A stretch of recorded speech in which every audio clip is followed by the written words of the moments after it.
Senate Majority Leader John Thune, you spoke of the Senate, saying the future of this bill depends on your party. We have that sound if you listen to this.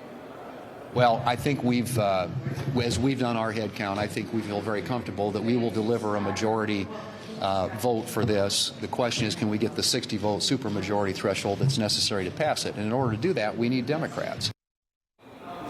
Do you see Democrats crossing over in the Senate to get this passed to keep the government funded?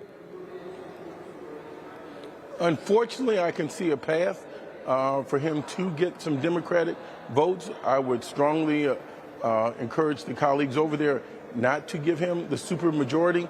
We're talking about the cuts to HUD. Can we be very clear on what's at stake?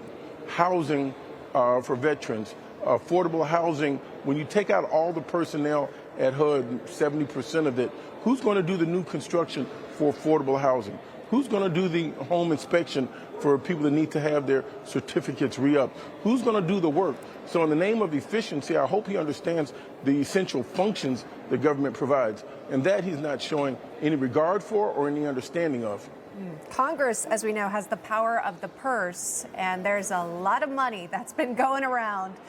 Finally, we are seeing in the Trump administration a closer look at some of the spending through DOGE. I wanted to ask you, Congressman, I know Democrats are sort of regrouping, right? The House is on recess.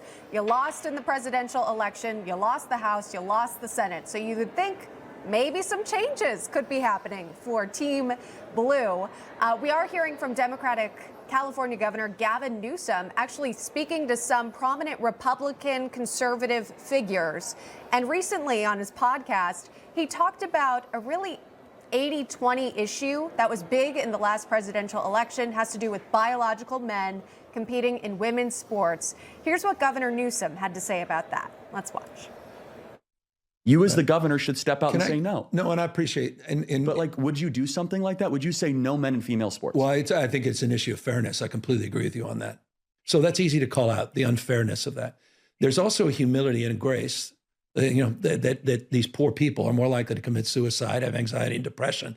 And the way that people talk down to vulnerable communities is an issue that I have a hard time with.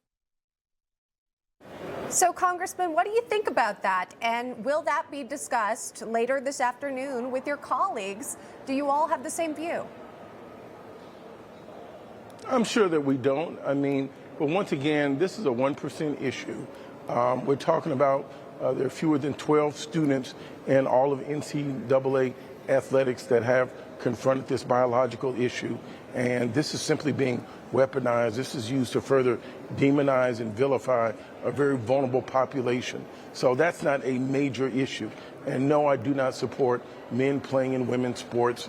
There is some biological differences. There are some issues of fairness. But we need to talk about what's the mainstream issue. And that's how are people going to have SNAP, Supplemental Nutritional Assistance Program, when there are 41 million people that are vulnerable, that need food assistance. How sure. We're running out of time. I don't mean to cut you off, but we are running out of time. But with all due respect, there are women out there that say this is a very big issue for them because they don't want to share a locker room or a bathroom with a biological man. So I guess the appropriate question would be, do you believe that transgender women should be competing with women? I don't know if you didn't hear it or you didn't understand it. I said no. Men should not be competing with women in sports. All right. Illinois Congressman Jonathan Jackson, we do appreciate that. Thank you so much. Good to see you. Thank you. Thank you. Information. Truth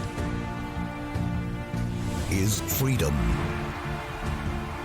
Is Newsmax. It's real news for real people.